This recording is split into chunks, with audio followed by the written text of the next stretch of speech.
कौशिक जी के पास चलते हैं। विजय जी, आपने सुना अभी डॉक्टर इमरान को और जावेद मलिक जी को, आपकी क्या प्रतिक्रिया है इस पर?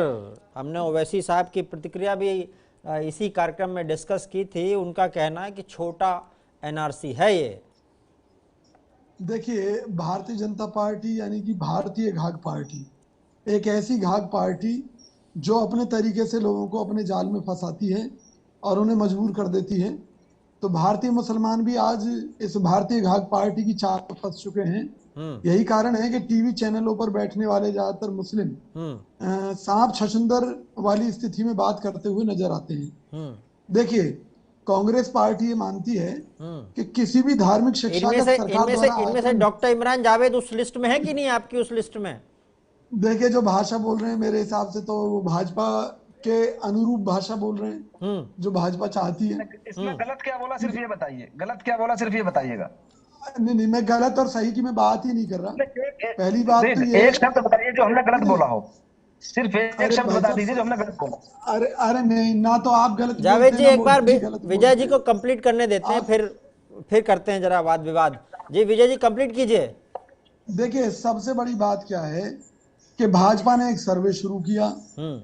ओवैसी ने, जो कि भारतीय जनता पार्टी की बी टीम है, हम्म। उसने ये बयान दे दिया कि जी ये छोटा एनआरसी है। हम्म। मायावती ने कह दिया मुसलमानों पर अत्याचार होने वाला है हम्म। या हो रहा है। हम्म। तो एक नैरेटिव इन्होंने सेट कर दिया हम्म। कि अब कांग्रेस भी आए हम्म। या दूसरे दल भी आए, वो कहें कि हाँ जी वाकई मुसलमानों के ऊपर अन्याय अत्याचार हो रहा है। हम्म। अरे भाई, अन्याय अत्याचार हो रहा है तो मुसलमान खुद सड़कों पर आए, खुद अपनी बात कहें। हम्म। उसके लिए ओवैसी कोई नहीं, उनका ओवैसी जी भी ठेकेदार तो नहीं उसी है। कैटेगरी के हैं ना, पर उन्होंने तो कहा कि नहीं ये छोटा एनआरसी बोल दिया, उन्होंने अपनी राय रख दी। मैं ये कह रहा हूं हम्म। कि क्या मुसलमानों ने उनको अपना इमाम बना रखा है हम्म। कि जो मुसलमानों की तरफ से ठेकेदार होकर बोलते हैं। हम्म। भाई, जो आम मुस्लिम है जिसके बच्चे पढ़ रहे हैं हम्म। मदरसों में, हम्म। उन्हें अपनी बात रखनी चाहिए। हम्म। हम तो ये कहते हैं कि अगर किसी भी मदरसे में धार्मिक शिक्षा दी जा रही है हम्म। और किसी गुरु में दी जा रही है और मंदिर में दी जा रही है, हम्म। तो सबसे पहले तो उस शिक्षा का ही आकलन होना चाहिए राष्ट्रीय स्तर पर हम्म। कि भी वो देशभक्ति से ओतप्रोत है या नहीं है। हम्म। फिर अगली बात होनी चाहिए। हम्म। फिर मान लीजिए सर्वे करा रही है सरकार, तो भाई इसकी मंशा क्या है वो तो आने वाले दिनों में पता चलेगा। हम्म। क्योंकि असम सरकार ने वहां के कई मदरसों को अवैध कहते हुए गिरा दिया, तोड़ बुलडोजर दिया। से, हाँ। भाई, एक बड़ी सीधी बात है, अगर भारतीय जनता पार्टी की सरकार ये मानती है हम्म। या भाजपा के प्रवक्ता आए दिन कहते हैं हम्म। कि मदरसों में आतंकी तैयार हो रहे हैं, हम्म। तो भाई कांग्रेस आतंकियों का समर्थन थोड़ी ना करेगी। हम्म। कांग्रेस तो ये कहती है अगर मदरसों में पढ़ाई हो रही है और देशभक्त बच्चे तैयार हो रहे हैं हम्म। तो मदरसों का स्वागत है। और अगर सरकार ये मानती है कि वहां आतंकवादी तैयार हो रहे हैं, हम्म। तो हम इसके लिए मुस्लिम जगत से तो ये आग्रह करते हैं हम्म। कि मदरसों में कैमरे लगवाए, हम्म। अपने आप को पाक साफ साबित रखने का पूरा रिकॉर्ड रखे। कैमरे उसके लगाने से बाद नया अगर झंझट सरकार, शुरू हो जाएगा। नहीं नहीं, जी। आपको एक चीज बताऊं जी, हम्म। अगर वो नहीं लगवाएंगे तो ये सरकार, ये भारतीय जनता पार्टी हम्म। ये साबित करने में सफल रहेगी हिंदुओं के बीच में, हम्म। उन्हें डरा कर कि भी हम्म। मदरसों में आतंकी तैयार हो रहे हैं और हिंदुओं को उनसे खतरा है। हम्म। हिंदुओं ने अगर एकजुट होकर भाजपा के पक्ष में वोट नहीं दी हम्म। तो ये मुस्लिम राष्ट्र बन जाएगा। हम्म। तो जनता को इनकी इन गहरी चालों को समझना होगा, हम्म। सबसे पहली बात। हम्म। दूसरी बात यह है कि भाई सरकार का फर्ज है कि दूध का दूध और पानी का पानी करे। ये जो दोहरी राजनीति है, क्यों, हम्म। देखो एक तरफ तो भाजपा कहती है कि किसी मुस्लिम को टिकट नहीं है उत्तर प्रदेश के अंदर, हम्म। विधायक की टिकट नहीं है, किसी एमपी की टिकट नहीं है। हम्म। दूसरी तरफ ये कहते हैं सबका साथ सबका विकास। तो मुझे तो ये लग रहा है सबका साथ सबका विकास की जगह देश का विनाश कर देंगे हिंदू मुसलमानों को लड़ाकर। हम्म। देश के हालात इन्होंने कर क्या रखे हैं, ना पंकज रोजगार जी। पर बात।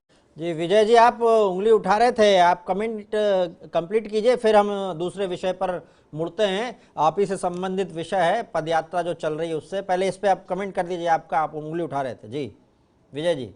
जी, मैं ये कहना चाहता हूँ कि अभी उमा भारती जी का आपने सुना, वो ये कह रही थी कि अब गुरु का लड़का जो है, वो किस तरह से ऑफिसर बन गया, मुस्लिम लड़के आगे आ रहे हैं। भाई, सवाल ये है कि पढ़ाई लिखाई से आतंकवाद का क्या वास्ता है।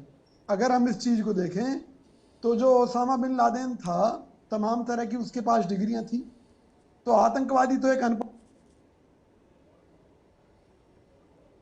है, बहुत अच्छी पढ़ाई करने वाला भी बन सकता है, तो उसका इन चीजों से तो कोई लेना देना नहीं है। दूसरी चीज कि जितने भी जो लोग बैठे हुए हैं ये कह रहे हैं विपक्ष विरोध कर रहा है। अभी भाजपा की गेम को समझिए, भाजपा कोई भी काम करती है, देखिए सबसे पहले तो ये कहते हैं कि 70 साल तक मुसलमानों का विकास नहीं हुआ, उत्थान नहीं हुआ, कांग्रेस ने बरगलाए रखा, और भाजपा जो है सबका साथ सबका विकास लेकर चलती है। दूसरी तरफ भाजपा के यही दोगले लोग ये कहते हैं कि भाई तुष्टीकरण की राजनीति कांग्रेस ने की, मुसलमानों का सर्वाधिक विकास हुआ। तो भाजपा पहले तो किसी एक बात पर टिके। तो भाजपा एक मुद्दा छोड़ती है, जो इनके चेले हैं, जो इनकी बी टीमें हैं, वो उस पर बड़ी तेजी से प्रतिक्रिया देती हैं, और दूसरे दलों से प्रतिक्रिया मांगी जाती है, वो उस प्रतिक्रिया में फंस जाते हैं। तो भाजपा इस तरह से अपनी चाल में सफल हो जाती है। तो कांग्रेस पार्टी की तरफ से मैं तो यही कहना चाहूंगा, आप सर्वे कीजिए, जो मर्जी कीजिए, अगर मुस्लिम जगत को उसके ऊपर कोई आफत आएगी, लोकतांत्रिक व्यवस्था के खिलाफ उनके खिलाफ काम होगा, तो कांग्रेस पार्टी उनकी मदद करेगी।